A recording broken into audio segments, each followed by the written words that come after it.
Years ago, I told Dennis that there was he knew about this one guy, his name was Michael Gott, the singer. A lot of you know Michael Gott, some of you have seen him in person, and some of you have heard his CDs in the classes that he teaches. He's now a minister, but he used to be the musician for Petra Welbus in Dallas, Texas. And they had a really good thing, Petra and Michael did. Her words, her message, and his music, and they created a thing. This goes back over 10 years ago now, I'm sure. Kind of when you were new. So how long have you been here? Before I was a summer, 2009. So like almost 10 years ago or more. And Dennis was still kind of new here and just starting to write new thought music. But I saw this potential. I said, Dennis, I want you to be my Michael God. Oh. So you know what I know now? We've passed it away. Yes. Yeah. Bring it! Woo!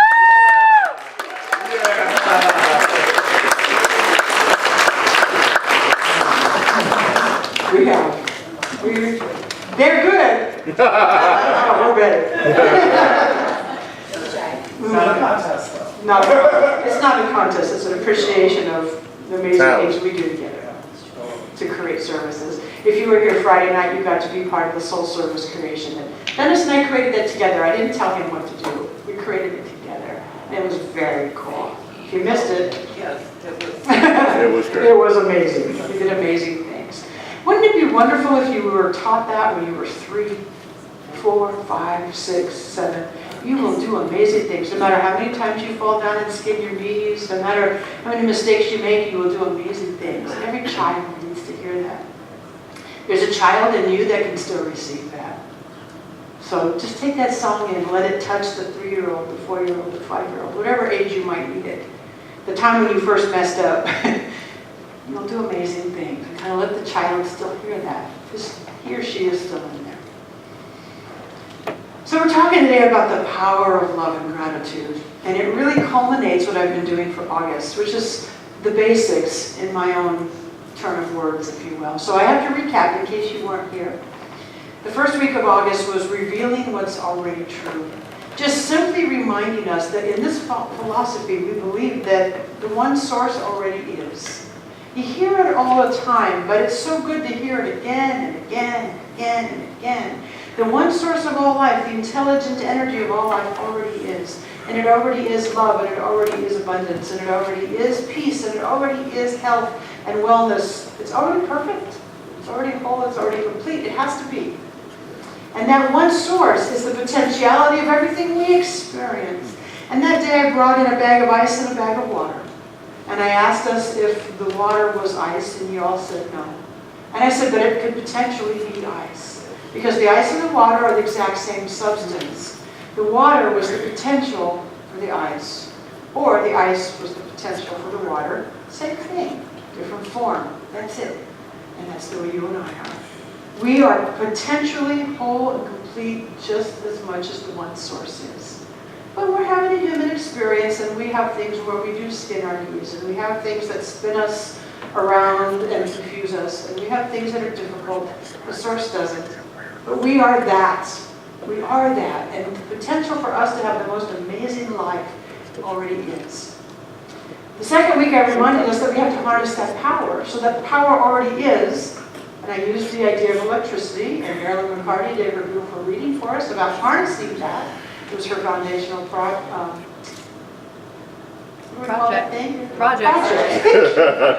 was thinking process, report, no, project, her foundational project. And we've got to harness that. So the electricity is already there, but it does nothing until you plug something in.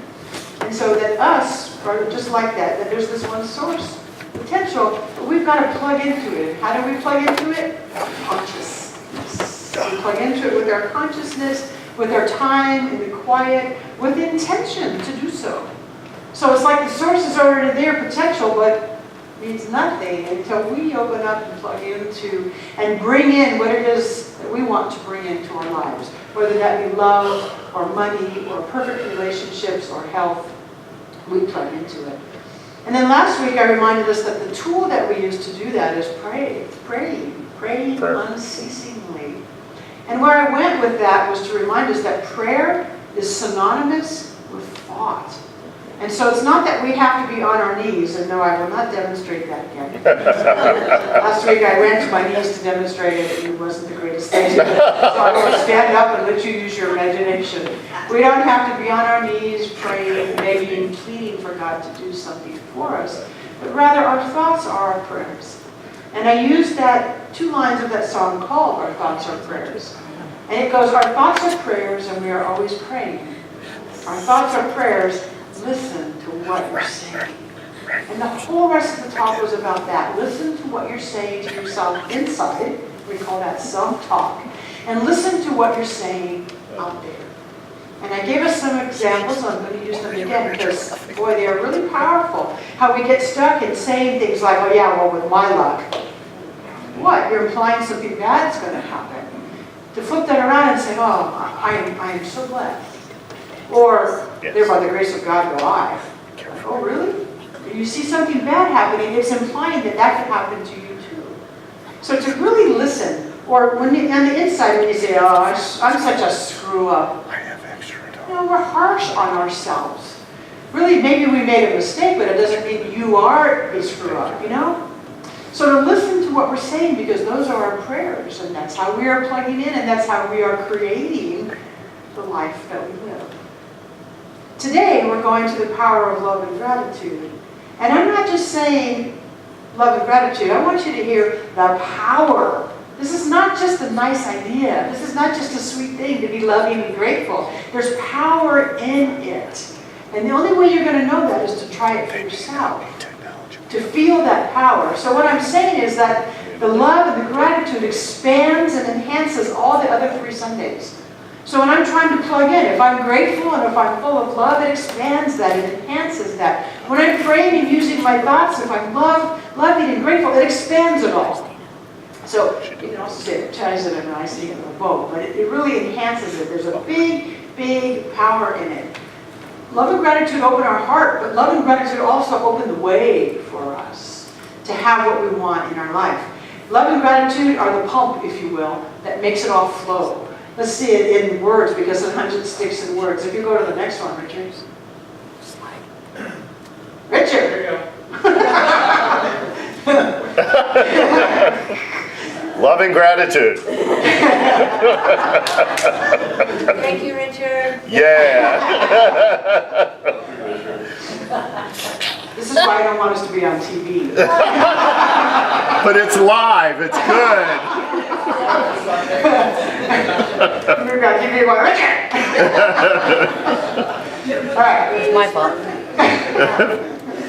All right, here's what I just said. But, you know, I'm a visual person, so it helps me to see it. Love and gratitude are the pump that makes it all flow. That's the power. These 2 words, these 2 qualities are the pump that makes our prayers work, are the pump that gets it all flowing for us. You can just leave that there now. I will.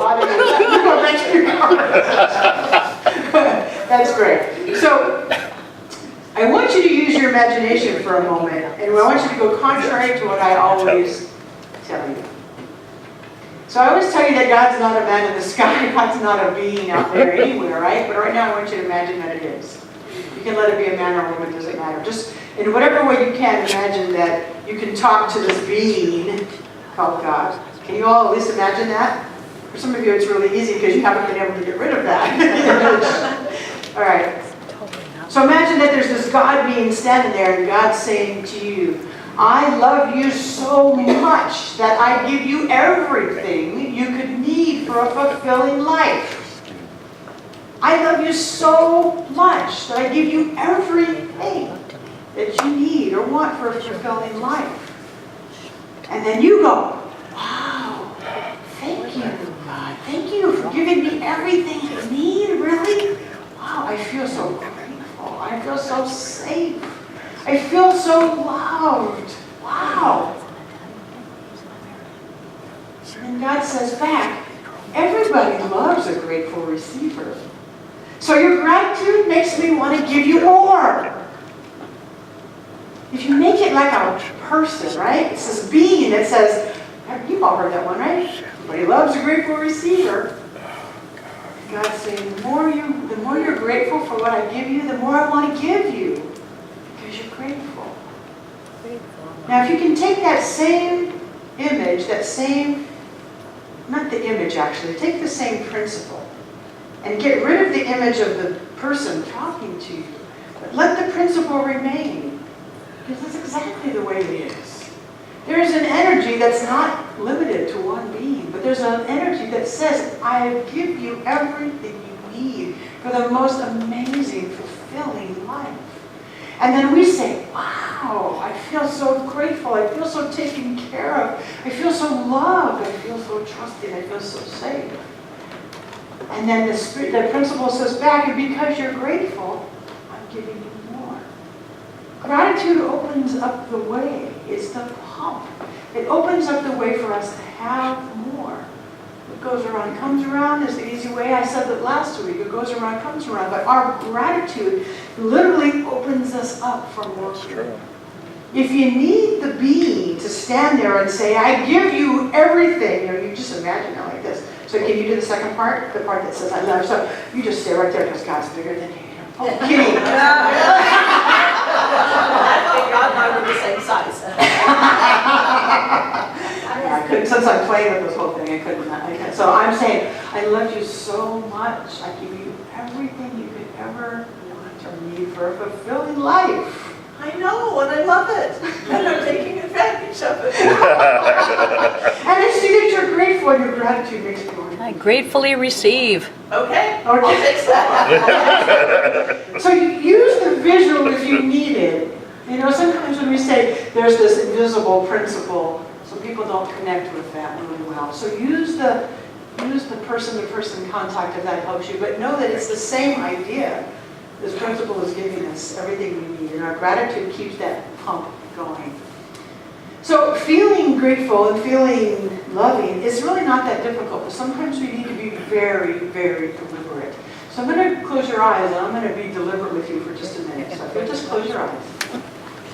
And open up the power of your imagination, however you do that. And I want you to just imagine the most beautiful place on earth that you can imagine. And as you imagine that beautiful place on earth, start to notice the beauty and give thanks for it. So I'm going to name a few things and then get quiet. So, a beautiful rainforest, and all the animals, birds, big humongous trees, the ocean, the beach, the waves, mountains, the wilderness. I'm going to get quiet. Just allow yourself to feel grateful for the beauty of nature you see.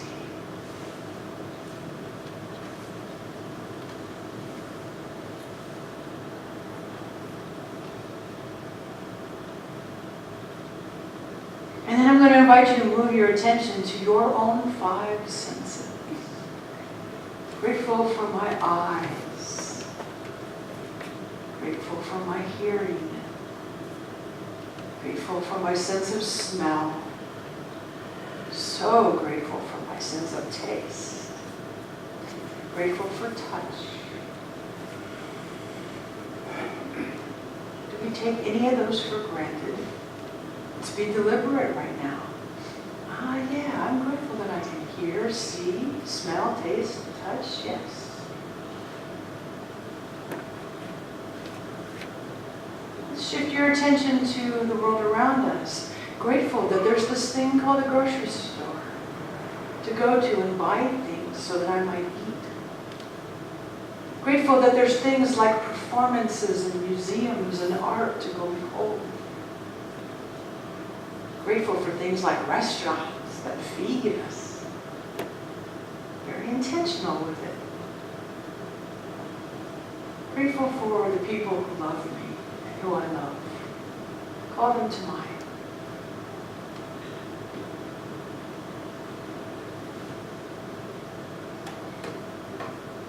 Call to mind a kind act that somebody has done for you lately.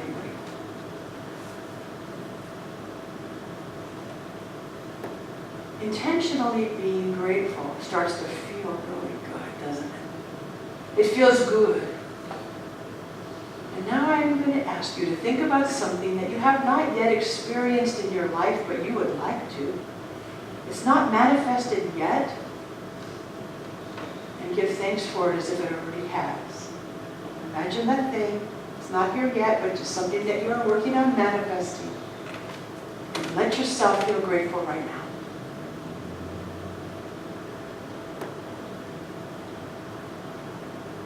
And with a deep breath, I invite you to open your eyes.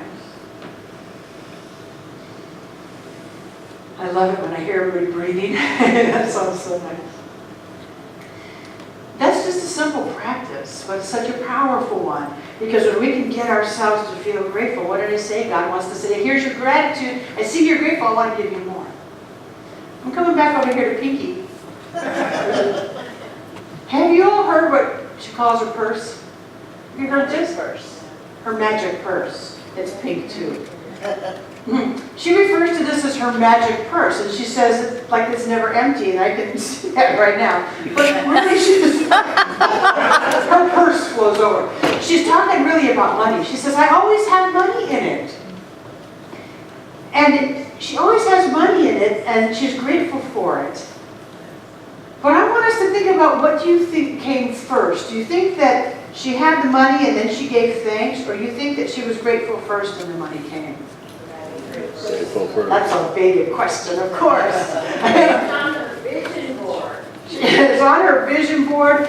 She's been studying science of mind now for quite a long time. She knows how to do this stuff. She was grateful for what she had. She used what she had. She kept being grateful. She kept being generous. She kept receiving. She kept being grateful. She kept being generous. She kept receiving. You see, that's the way it works. She's got a magic purse. She's not grateful because her purse is magic. Her purse is magic because she's grateful. Yeah. Yeah. That's true of you. That's true of all of us. We want to magic something or other. Start being grateful for it now, rather than saying, I don't have it. Be grateful for it, whatever it is, as if it's already here. That's where the power of gratitude is. Not just a sweet, nice thing to say, I'm grateful. There's power in it. Just like Pat, use her as the example. I asked her if I could use her as an example today. She said, of course, because she loves being an example. But keep in mind, if you're new here, she's not new here. Don't think, oh, well, she could do that because, she's a practitioner. There was a time she was not a practitioner. There was a time she was a beginner, like many of you are. There was a time that she came here for the first time and went, wow, this is where I fit. There was a time when she maybe understood this but didn't practice it to the same level. It's true of every single one of us.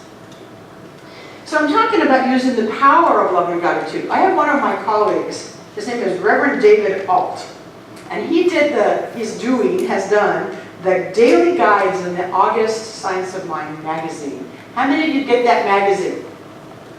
Quite a few. Are you enjoying this month's guides from Reverend David Alt? He's an amazing man. He said 2 words in just a different way than I've used them before, but it's saying the same thing, but it hit me in a different way. He referred to mental loyalty. Where's your mental loyalty? Oh. So I've said, I use the word attention. Where do we put our attention? Where we put our attention, life grows. Loyalty got my attention in just a little different way. Mental loyalty. Am I loyal to I don't have enough and life is crappy thoughts? Or am I loyal to, life is really good and I'm abundant and I have so much love? Where does my loyalty lie? Even if I slip to negative, that's not where my loyalty is. I know where my loyalty is. You can do that too. Check yourself. Am I mentally loyal to the negative or the positive? Am I mentally loyal to the stagnation or the growth? Am I mentally loyal to complaining or to giving thanks? Check it out for yourself. Where does my mental loyalty lie? Because life does grow where attention flows. Mental loyalty, commitment, loyalty, intention, they all work together. So I've been saying all along, and I'm just going to say it again, that these 2 qualities wrap all the other ones up. They expand it and they enhance it. They make it so that we are able to see God everywhere.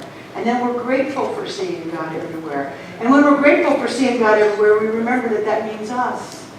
And then we learn how to harness that power. Gratitude, I'm grateful I can harness the power. I'm grateful I can plug in to what I want for my life. I'm grateful when I pray that I know, as Jesus used to say, thank you, Father, for I know you hear me always. Well, for us, we'd say, yeah, because it's right inside of us. It's right here. That it enhances every single little bit of it. And remember, this is really the simple part of this whole thing, that as we remember that what we are focusing on, where our mental loyalty goes, is what we are going to attract more on. So today, let's just take home with us this idea that there's power in love, and there's power in gratitude, and let's use it to our greatest fulfillment. Let's close our eyes, because I just want to pray. It just feels like a closed eye moment.